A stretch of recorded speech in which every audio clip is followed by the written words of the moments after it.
Did you know the world's greatest motorcycle collector is actually Japanese? Today, we're meeting the man himself. He owns over 600 bikes, including a legendary one-off motorcycle worth over 200 million yen. Yeah, that's about $1.4 million. Even top motorcycle brands from around the world recognize him. So, who is he? To find out, we've come all the way to Yufu in Oita. In this video, we're uncovering everything: his story, his bikes, and what makes him a true legend. Wow.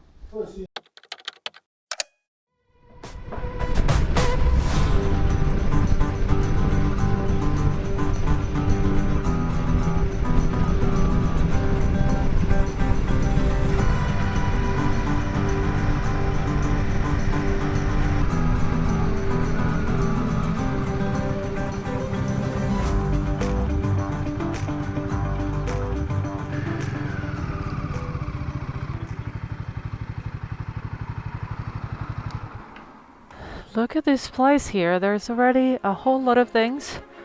But here there's this very old train. Look at all this stuff here. Wow. 東京のナンバーなんですが、山口に僕ら住んでて、山口から日本一周して、もう北海道まで行って戻ってきて、九州こう回ってもう日本一周が終わり。じゃあもう終わりね、フィニッシュね。もうあと1ヶ月ぐらいかな。あ、いや、あと1ヶ月ある。そしたら今度は世界です。あ、世界に行く。はい、世界一周。ここに世界一周したバイクがあるよ。あ、そう。そう。見たんですよ。それ見たいです。それはすごい見たくて。そう。岩下さんですか。はい。岩下さんがすごいものをコレクションしてるっていうんで、もう見に来ました。お恥ずかしい。Well, we are here. Royal Enfield. A Royal Enfield here at the entrance. Go ahead, Busito. Wow.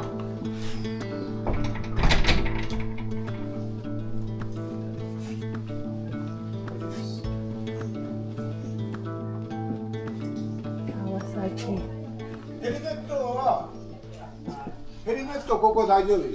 We are here at the Iwashita Collection Museum. This is Mr. Iwashita, and he has over 600 motorcycles in this place, along with some other artifacts. He started this museum actually 24 years ago, and it's incredible.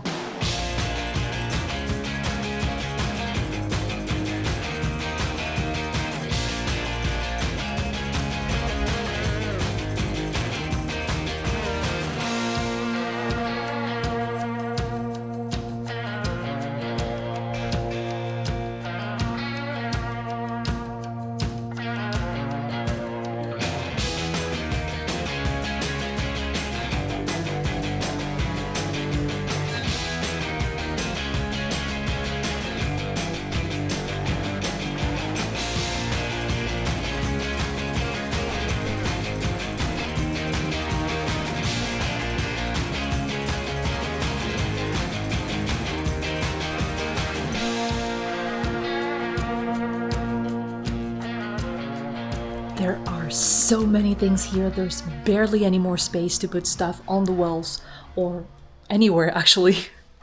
これがイギリス BSA、そしてまたドイツ BM 連盟ね。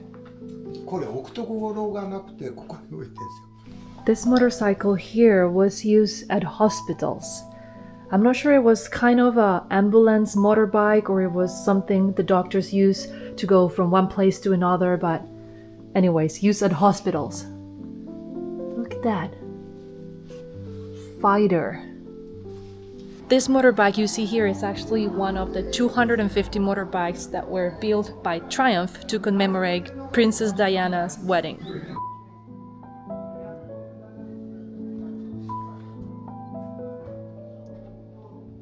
Look at this. 13 kilometers. This motorcycle was not ridden at all.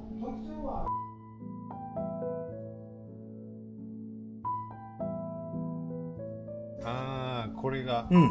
QO、U07。でダイアナ・スペンサー78番すごい。でメーターがね13キロでしょ13キロすごい Look at all these vintage motorcycles. They date back from 1935, 1947, 1938. These are very, very old motorbikes.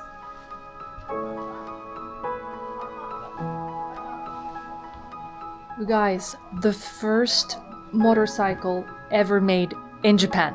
This one right here. 1938 NMC 60cc. Most of the motorbikes you see here are from manufacturers that do not longer exist, you know. Nowadays it's only Honda, Suzuki, Yamaha, and Kawasaki, but before that there used to be 200 Japanese motorcycle manufacturers. ゴジラわかる？日本のゴジラ。わかります。映画知ってます、はい、東京から何回もプロデューサーがここに来てこれを貸してほしい。でこれを東京に持って行って整備してエンジンかけてゴジラの中でドドドって乗ってくるんですよね。これでこれが本当に出てるんですか？これを使いたいでね、結局断った僕が。そう壊れたらもうやっぱりどうしようもないから。でゴジラの映画の中でこれが出るのはワンシーンだけですよね。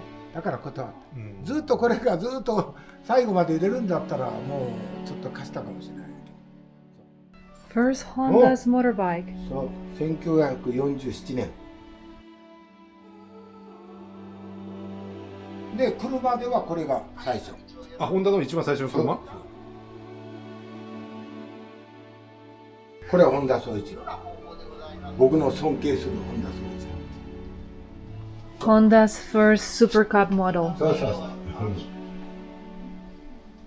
これがセカンド、サード。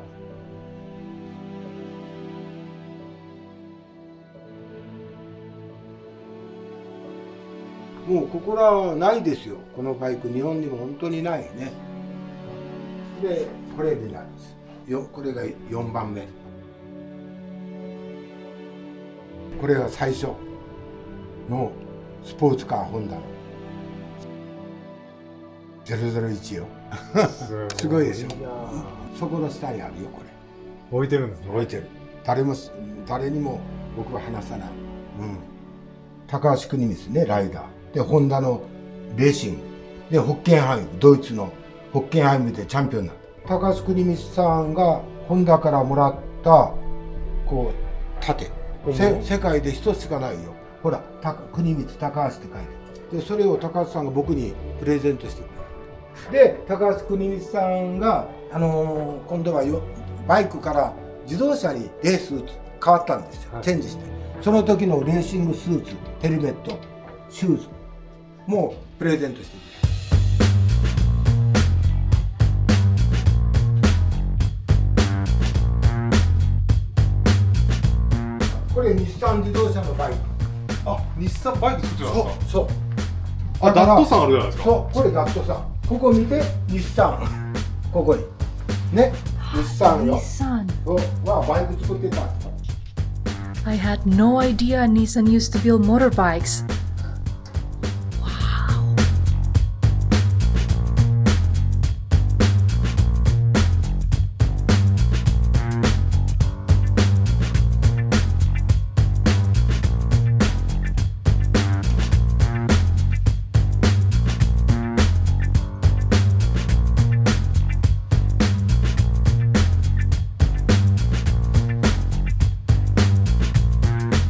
これ面白いよ。これ世界のさ天才ライダーマイク・ヘリウッドのタンクよ。これ本物よ。ホンダの RC レーシング、タンクがこれなんよ。世界チャンピオンよ。これ満島で走ったのよ。満島レースで。そう、その時のこれ6気筒よ。6シリンダーよ。6気筒。マフラー作ってる吉村さん友達なんですか？そうよ。もういつもすぐ電話かかってくるし、いつも。今ね、もう息子さんが社長してるよ。で、お父さんがこの方がお父さんがこのバイクをホンダから買ってきてチューニングしてレーサーにしてホンダよく速く走るわけ。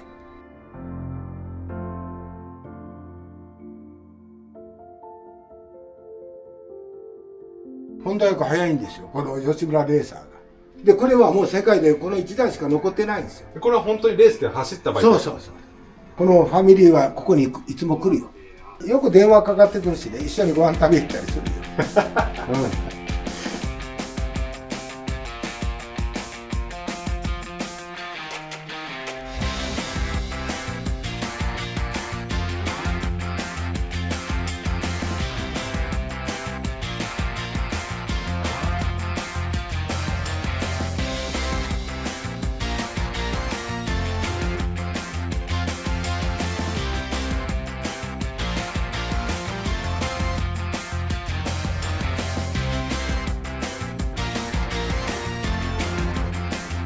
Dirt racing motorcycles back from 1930.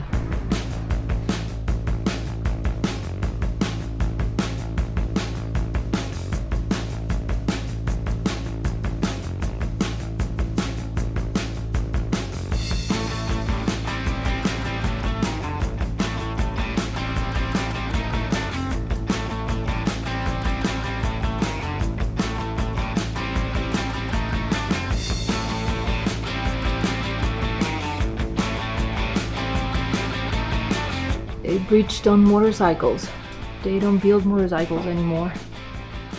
This is also a Bridgestone motorcycle back from 1968.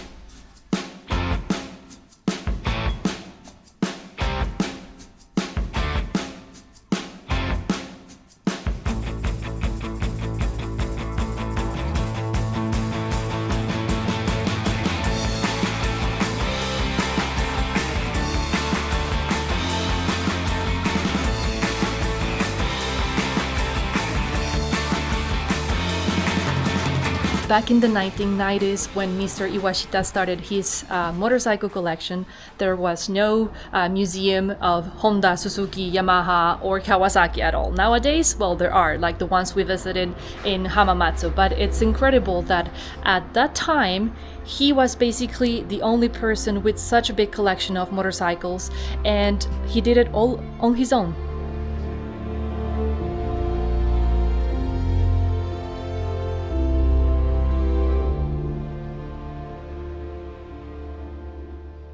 There is a motorcycle here that can only be seen here. There is only one in the whole world, and it's this one right here. The Ducati Apollo from 1963.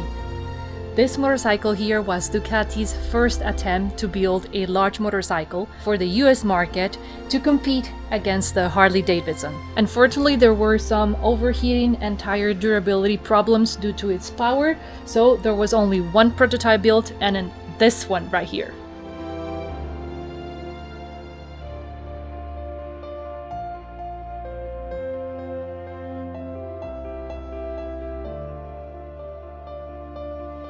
This motorcycle is valued at 200 million yen.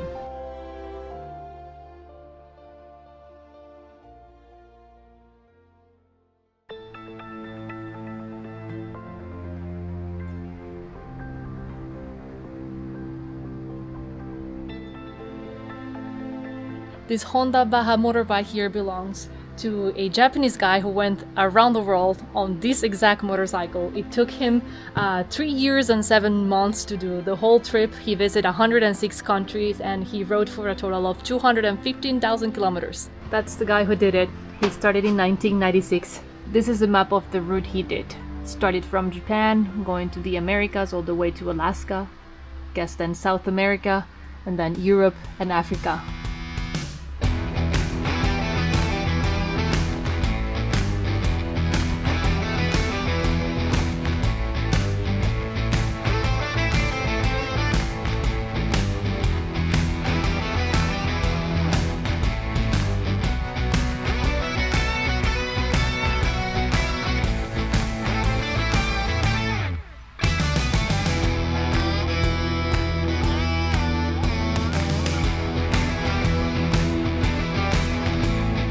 The tank on this motorbike was dented on the Kumamoto Anoita earthquake back in 2016. What a pity.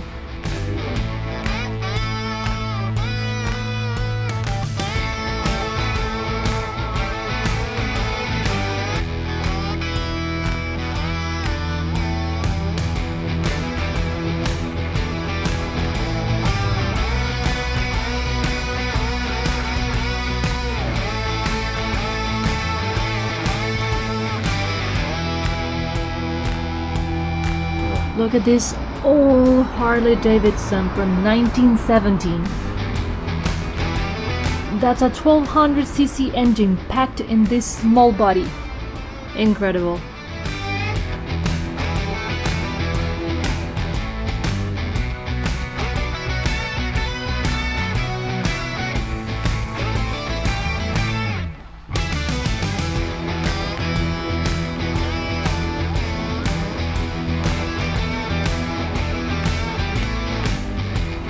Four people can ride on this thing.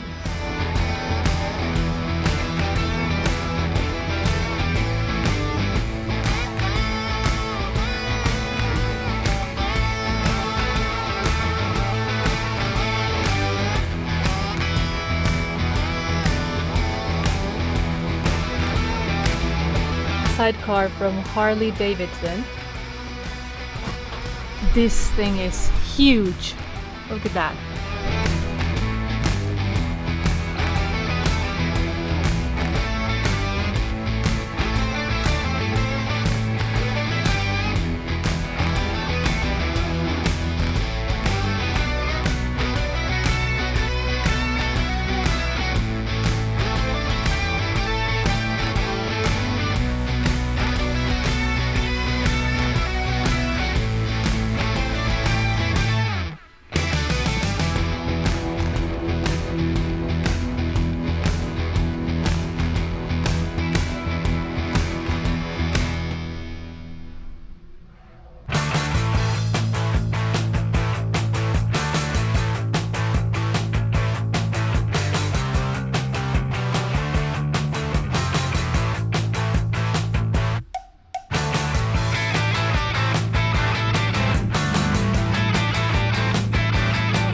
When Mr. Iwashita was 17 years old, he got this motorcycle, this Royal Enfield, and this is the first motorcycle in his collection.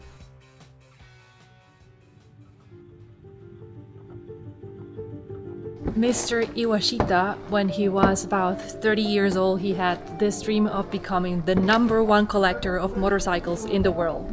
He now has about 600 motorcycles. Not all of them are here. In this place, there are only about 200 of them, and he has separate garages around maybe Oita Prefecture or somewhere. It's a secret, apparently. Where he keeps the rest of the motorcycles. So his dream right now is to have 1,000 motorbikes. He's almost there, he's full of energy, and he did all of this with so much passion. Imagine being just yourself and building this kind of place from scratch. He did all of this by himself. He got the motorcycles, some of them he got from people he knew, the rest of them he bought them, he restored the motorcycles all by himself. Amazing. 19歳の時にこれ乗ってたんですよ。すごいです。この頃ハーレーに乗ってる人っていなかった。昔ですから。岩下さんだけが乗ってたの。うん。これ僕19。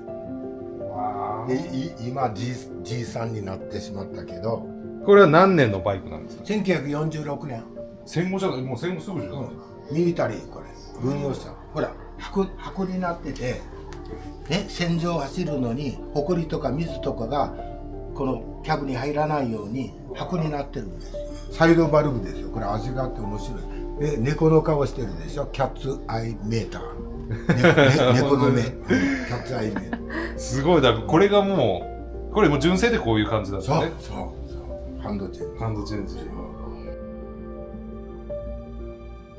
コーヒー入りましたよ。ありがとうございます。これじゃまだ動くってあれ？あのバイクまだ動くって。まだ動く？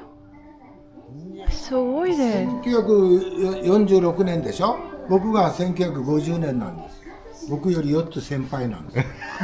だから僕も動かないとダメなんですよ。俺が動いてるから、先輩が頑張ってるから僕も頑張らなきゃ。あ、僕ここでいいわ、ブーちゃん。ここでいい。うちのスタッフのブーちゃんひどいでしょ。ブーちゃん？私はカイトにブーと呼んでます。ブーちゃん。ブーちゃん。同じじゃないですか。意味が違うよ。可愛いブーちゃん。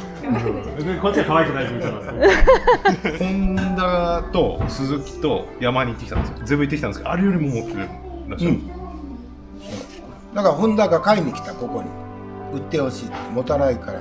でも断った、僕が。鈴木もね、待ってね、鈴木も手紙あるよ。鈴木はね、鈴木のトップよ。これ僕の名前ね。はい、岩下さん。ほら、鈴木のトップ、鈴木治ちゃん。いつ始められたんですか、このコレクション。2001年。2001年。はい。ってことは、21年前。ここがね、オープンが。ミュージアムのオープンが2001年。その時はバイクは何台あったんですか500台ぐらい。もうその時から500台。その500台っていうのはどうやって集めたんですか全国回って、日本中回って。岩下さんご自身で回って。そうそうそう。でもそれは買い取ったんですか買い取ったり、交換したり。買い取ったり交換したり、買ったり。たまに寄付があるぐらい。で、ほとんどもう買ってるんですかそうそう。そうすると資金ってすごい資金なんですよ。働いた。普通の人の4倍働いた。買うために。そう。なんでそこまでしてコレクションをやりたかったんですかそうですね。僕ね、30歳の時にこの博物館作ろうと思ったんですよ。というのが日本にトヨタもホンダもヤマハも博物館を作ってなかったんですよ。その時は。そう、だからバイクが大好きで小さい頃から育ってきたでしょ。憧れてバイクに。はい、で、日本にバイクの博物館なかったから作ろうって思って決意して始めたのが30歳の時。で、そこでそれが実現できたのが何歳の時ですかそうね、もうね、10年でだいたい350台になりましたよ、コレクション。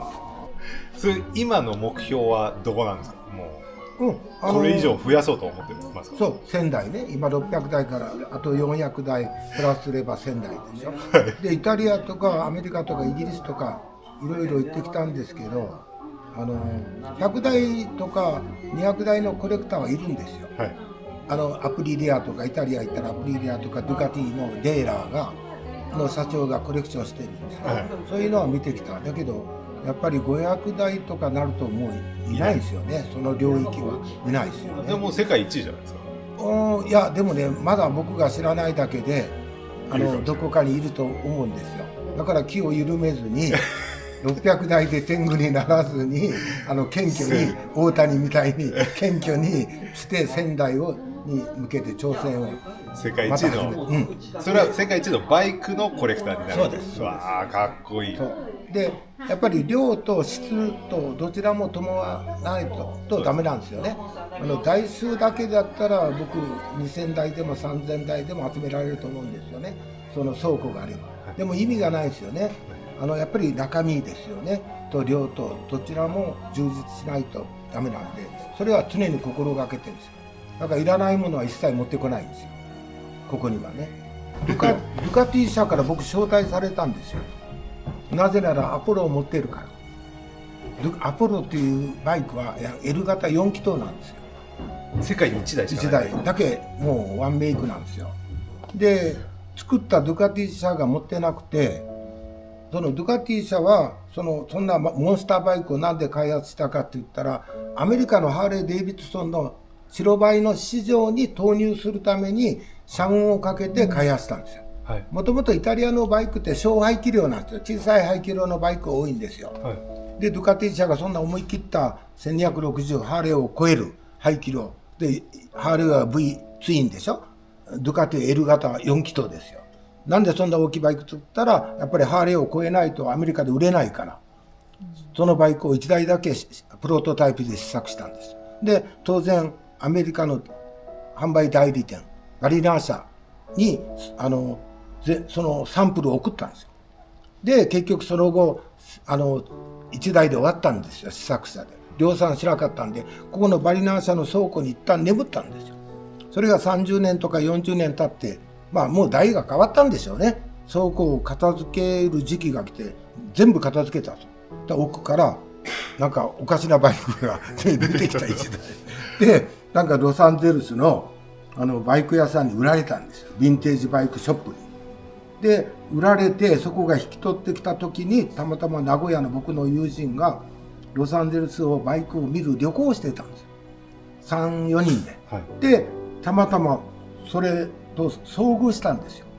それでいろんな写真を撮って日本に帰ってきて僕のところに写真をこんなに送ってくれるって、それめくって見てたらアポロが写ってたんですよ。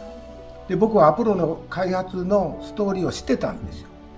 なんでドゥカティさんの本なんかよく見てましたから、なんでアポロがロサンゼルスにあるんだろうかと思って不思議に思ったけど、まずはそれを抑えるね、オーダーすることが先だから、それを売ってくれるのかなって聞いたら、そのお店に売ったから売ってくれるはずよって言うから、で商社を通して、商社の人が僕の友人と一緒にロサンゼルス行ってたんですね。その人にすぐ予約を入れたんですよ。とにかく買うって。その時僕お金1円もなかったんですよ。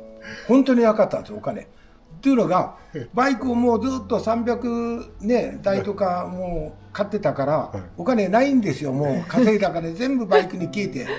でそのお金がなかったけど、そのバイクは僕は直感でどうしても将来このミュージアムに置きたいと思ったんですよ。